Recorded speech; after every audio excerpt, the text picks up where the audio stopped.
Okay, let's start. Hello, welcome Nathan as our professor. So I'm gonna ask him a few questions about leaders. So the first question is, describe your path in the life and that leads you to a position of leadership. Sure. Okay, so how can my path to leadership?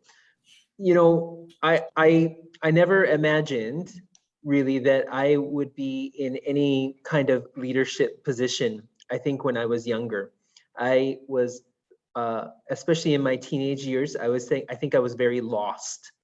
Like I didn't know what I wanted to do with my life. I had lots of illnesses, and I grew up in the countryside, and I always felt like I didn't really fit in there. And when I went to university, I really struggled at university at first too.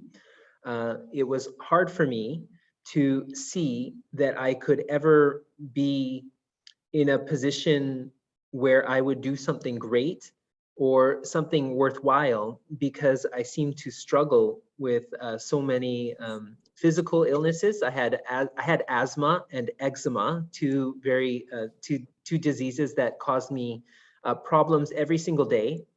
And I also struggled with a mental disorder called it's called severe anxiety disorder. So I feel very stressed about lots of things. Now, I discovered when I was in university that at least for my anxiety disorder, it was caused by not having a very healthy lifestyle. I stayed up too late. I watched too much TV, played too many video games, which interrupted my sleep. I didn't exercise enough, and I didn't eat very healthy. And when I found out those were some of my problems, I changed my lifestyle. It did come at a cost. I had to give up on some friendships with some people because they were friends that maybe I spent late nights with or played video games with, which was, now it's funny, going back to that, now I'm friends with those people again, but I thought that, my friendships were defined by the things I did with people, not by who I was as a person. When I moved to Korea when I finished my university years to teach English for 1 year. And that was the year that I realized I had leadership potential. Because when I moved to Korea, I was the first time in my life that I had to do everything on my own. And one thing that struck me then is that the only person who could fix my problems or the problems of other people around me is me, with the help of God.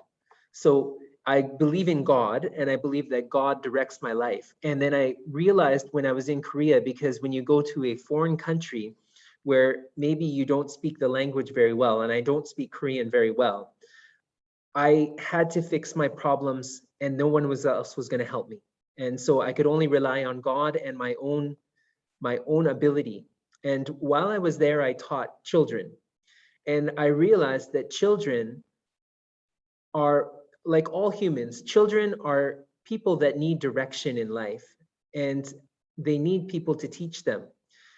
That led me kind of on this pathway of deciding that I could be a person that could help other people. And that's really what I wanted to do in life. I don't want to be rich. I don't want to be famous. I want to help others. And then it was a matter of deciding, how can I help other people? And something that I have in my life, and I have a great understanding of how to communicate ideas to people.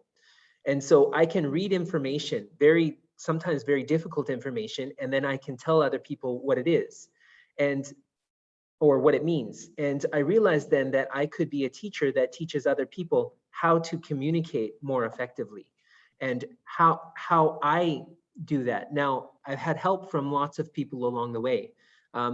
Opportunities always come. And as a person that believes in God, I believe that God puts opportunities in front of you, and then you take them when they come to you. And so I think that's really what led me into a leadership position. It was never easy. It's always difficult. It makes you, even now, I would say nowadays, sometimes you struggle with that because everybody, I think all humans, sometimes we just want to hide away. But you start to realize as you grow up that you have value when you're helping other people. And if you can find a place where you can help other people, and that can happen in any way. Some people, they help other people and they get paid a lot of money to do it, right? You think about CEOs of companies, they provide a service to make people's lives easier. There's a reason why, Jeff Bezos makes lots of money. He makes lots of money because people need things and he provides the service that offers them those things. But my helping is more of a direct and more of a relational thing. I don't want to sell people stuff. I want to help them to become better. Okay, thank you, Thanks. Nathan. Thanks. I think you kind of answered my second question. Describe the crucible or difficult time that was hard at the time, but in the end of help from your leader. So maybe Sure. a crucible time is a younger illness. It's Yeah. a difficult time for you. Yeah, I mean, I can share that very clearly. The very clear answer to that question is that my crucible was my own physical and mental difficulties. My physical difficulties of overcoming and trying to overcome an illness that often put me in the hospital when I was a child. So I had to go to the hospital sometimes 2 times a year when I was a kid because I would get so sick, I couldn't breathe. And that was a significant problem. My other physical problem is a skin condition that still affects me today. But affected me more when I was trying to figure out where I was going to be in the world, because I realized I couldn't do things like construction jobs, or I couldn't do lots of things where I had to touch other things. My mental illness for many people is discovered when people are in their 20s, like university years. There's nothing wrong with a mental, I'm of the belief that many people struggle with some form of mental illness in some kind, whether it's an anxiety issue, like dealing with stress. Dealing with stress can take a long time to figure out. And I would say that I still, even to this day, I have to learn to deal with anxiety and I have to deal with stress. But as time goes on, if you're very dedicated, you can learn to manage your stress and manage your anxiety in a way that lets you still lead other people while still setting your conditions. I have to know for myself, and some leaders can't figure that out. They constantly put themselves into positions where their stress leads them to make mistakes. I know that I have to control my situation, and I know that I'm not going to be the president of a university or the president of a company, but can I control, or lead a classroom of students? Absolutely. And that has real value in the world. Yeah, I believe you are doing a really good job. I really appreciate your teaching style. That helps me a lot. Thanks, Grayson. Thank you. The third question is, who do you consider to be your support team and why? Oh, okay, sure. So family is probably the most important support team, especially my wife. My wife is an incredible person. She deals with stress much better than I do. She, in terms of lots of other ways that other people see the world, like, the way that normal human beings, she is very successful in what she does. My daughter, it's surprising that I would say a child is my support, but my daughter is part of my support structure. I believe that when you choose to have children, that your life becomes more about raising that child that you've decided to bring in the world. It becomes more about that, and that gives you focus and energy to do lots of other things. And so my focus and my energy outside of my job is on my daughter and helping my daughter to become the best person that she can be. And she's only 8, but I would say that we have such a strong relationship with each other. I teach her things. She learns from me. I learn from her because I learn what it's like to be a child again and to have that. I have other professional support as well. My thesis advisor from school, I still talk with on a regular basis and do things with on a regular basis. He's 74 years old, but I even talked to him last week, Saturday, and I tell him about the issues I'm experiencing at work. And I rely on that because I think that everybody in their life should have an older person besides their parents, like an older person in their profession, a mentor that they speak to, because that mentor knows the struggles that you're going through within your professional job, and they're better able to address that. I mean, my father is a support for me, and my mother is a support for me, but they're more like emotional support. They cannot be professionally supportive to me because they've never worked in the type of atmosphere that I work in. My dad is a farmer, and my mom didn't work a professional job. So they're emotional support to me, but they're not professional support. Finding a mentor is a really important thing to have in your life, because there's always times in your professional life where you run into an issue or a problem that you don't know how to solve on your own. And sometimes it's just that mentor telling you, hey, this problem, you can't solve it. Or them telling you, this is how you solve that problem. But to have that person that you can rely on is really important. Yes, I can tell you have people you care about, and the people who cares about you. Oh, and my students, Yeah. of course. I mean, the whole reason that I am a teacher, students that come with a willingness to learn are a definite support to somebody that's in it. And I think that's the case with anybody. If you're going to be a good leader, you have to have at least I would say the majority of your, like, not the majority, but many of your followers have to be willing participants as well, right? Yes. Okay. Yeah, the first question is, what are your key values and how do they impact your leadership? Okay. Well, we talked about this in class a lot, but I think honesty is one of my key values. I'm very honest with the people that follow me. I'm honest with my students about what I believe, what my feelings are. I try to be honest with them even about their entire situation.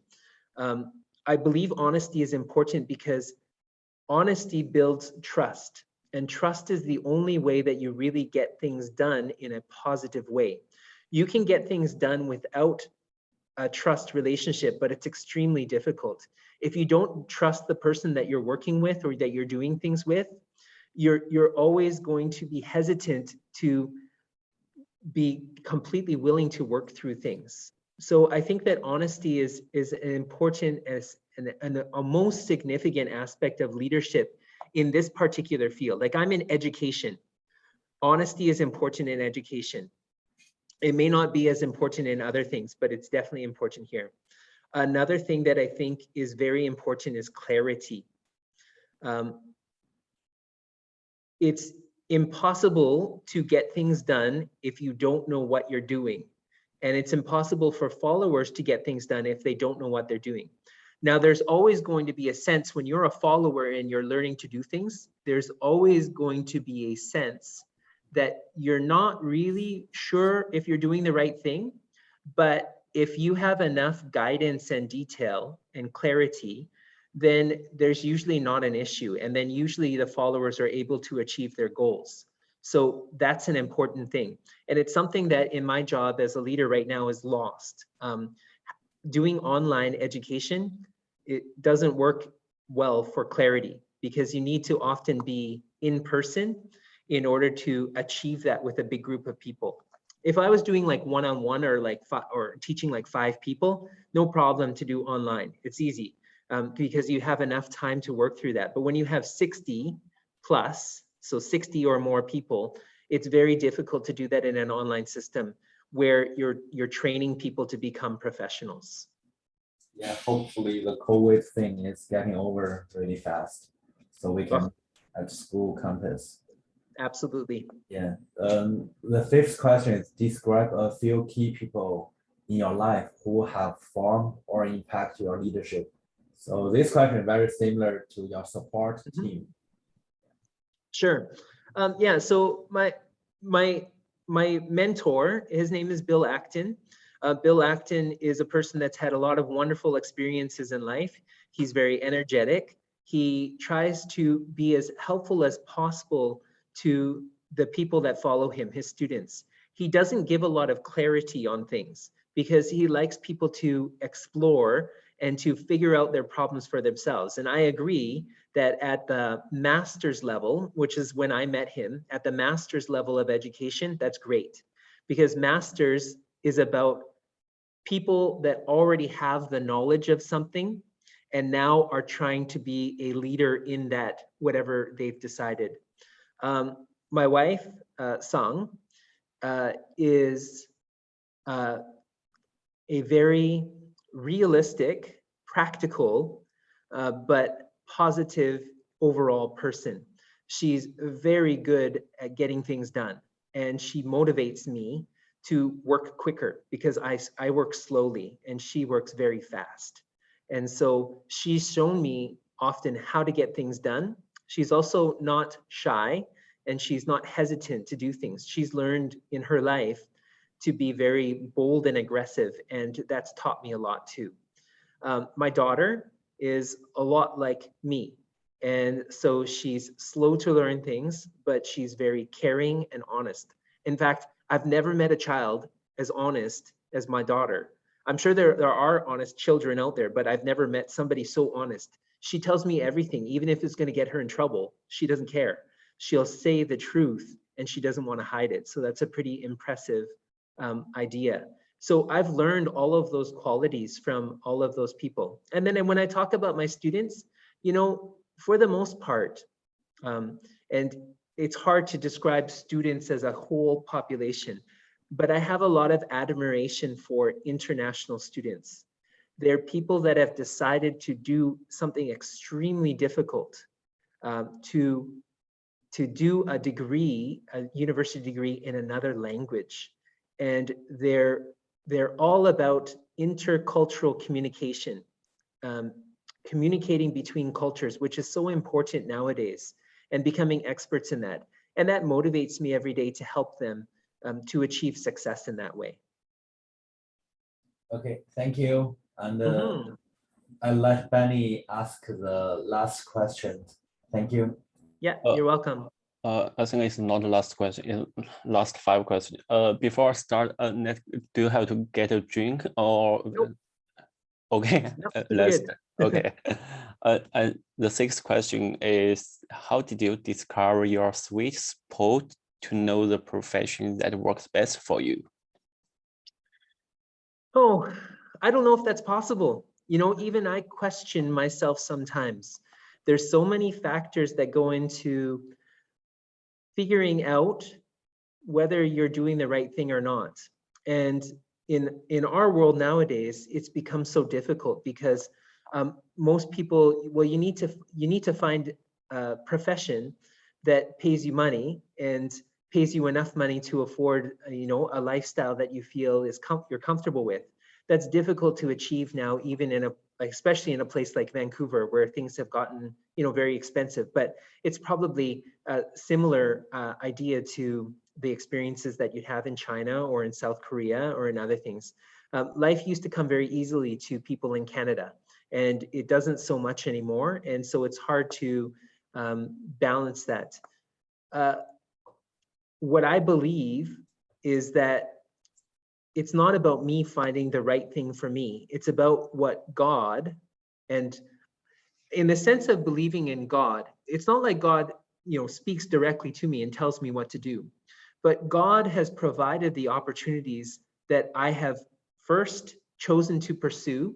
So the opportunities that have come along my way, and second, the opportunities that have been given to me, that have been offered to me.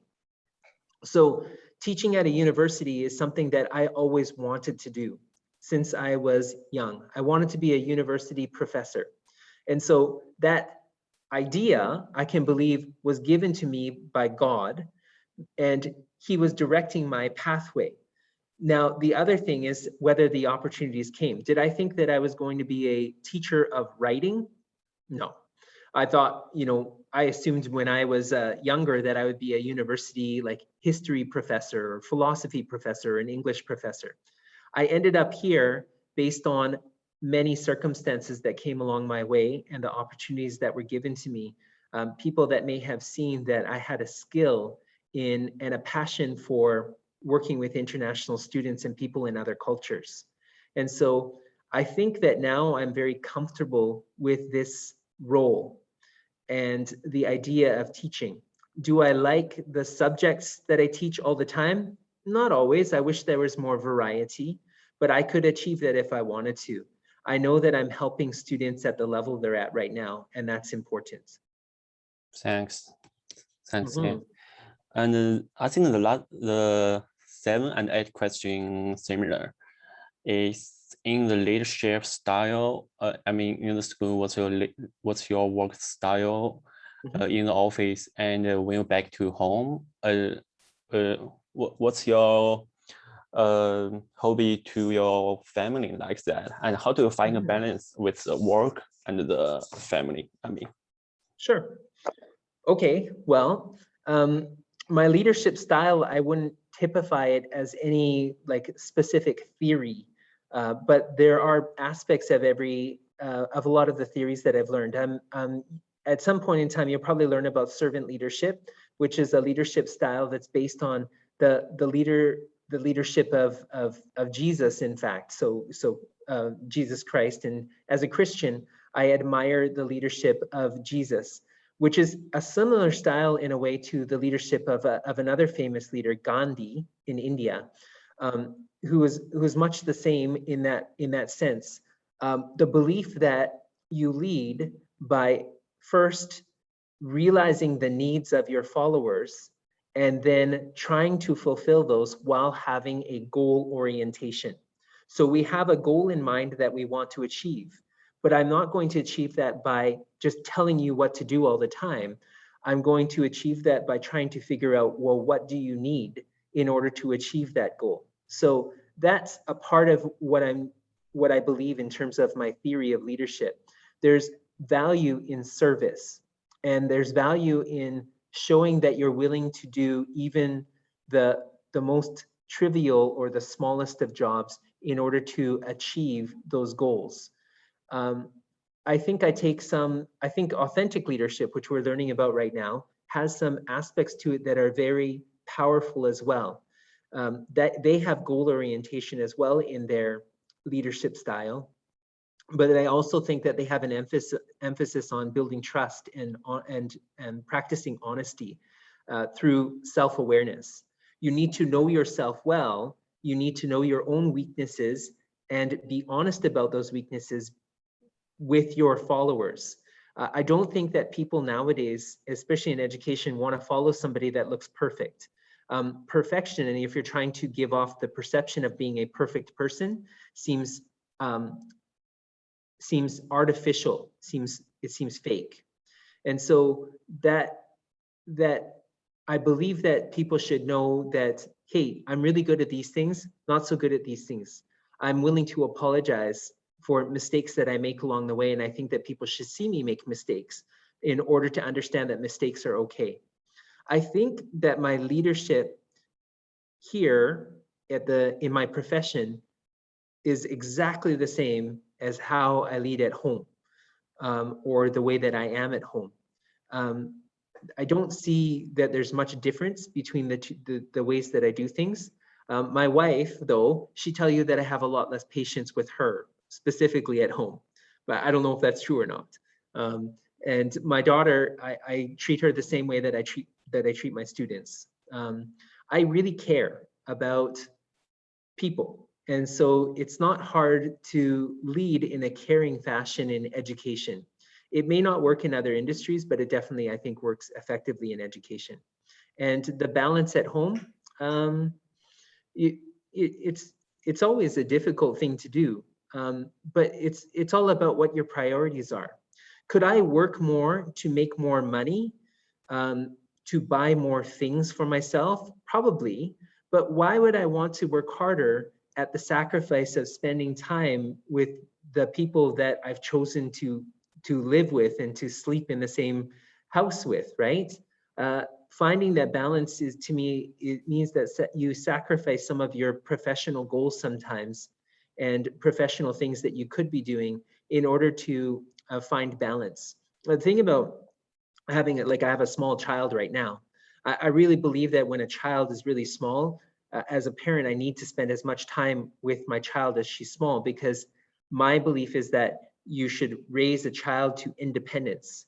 Now, I believe that Hannah will achieve independence in her teenage years, or at least most independence. And then I would have more time to pursue my professional goals. I allow my wife to pursue her professional goals because she's got a more demanding job than me. So I guess in a way what I'm saying is that I'm willing to sacrifice some of my professional success in order to achieve success in my family. Because we all know to find a balance with the work and the family is so difficult. Not like you, but yeah, it's also like a student like me. Find a balance with my girlfriend and my work also is difficult. It's always going to be hard. That's true. Yeah. The last two questions. Do you believe there is a connection between your self-awareness and leadership abilities? Absolutely. You need to know yourself in order to lead other people. And you should have a good idea of your strengths and your weaknesses, because if you're in a team, for example, you need to rely on other people to help you to achieve certain goals, especially if you know that there's weakness. The older you get, the more you realize that there's certain weaknesses that you have that you may never be able to improve upon to a point where you're able to do it effectively. And so self-awareness is a critical aspect of success as a leader. Yeah. The last question. Who is a leader you admire and why? Oh, sure. So I kind of covered that already. I mean, if I had to choose a leader overall that I admire the most, it would be Jesus. I think that Jesus had an incredible leadership style. Jesus understood what his purpose was because he read and knew the material that he believed set his goal in place.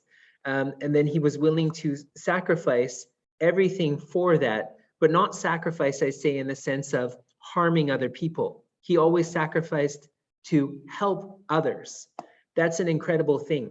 I took a course on Gandhi and read a lot of works about Mahatma Gandhi. I think that that's a similar type of leader and somebody that I admire a lot because of what he was able to achieve. Another person that was very well educated, understood very well his purpose and his goal in life, and then because of that was willing to sacrifice to help other people in order to achieve what he believed was the correct pathway for his country, more like a political style leader.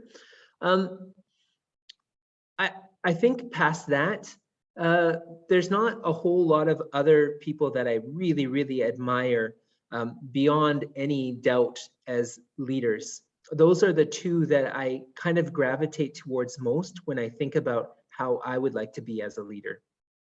Thank you so much. I think you're welcome. That's all I have. And me and Grayson, thank you take your free time to help us to do this work. Sure.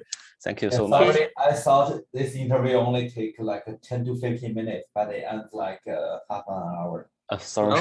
Well, there you go, guys. And by the way, thank you so much. You're welcome. Hey, take care, guys. Okay. Okay, thanks. Bye. See you. Bye-bye. Bye.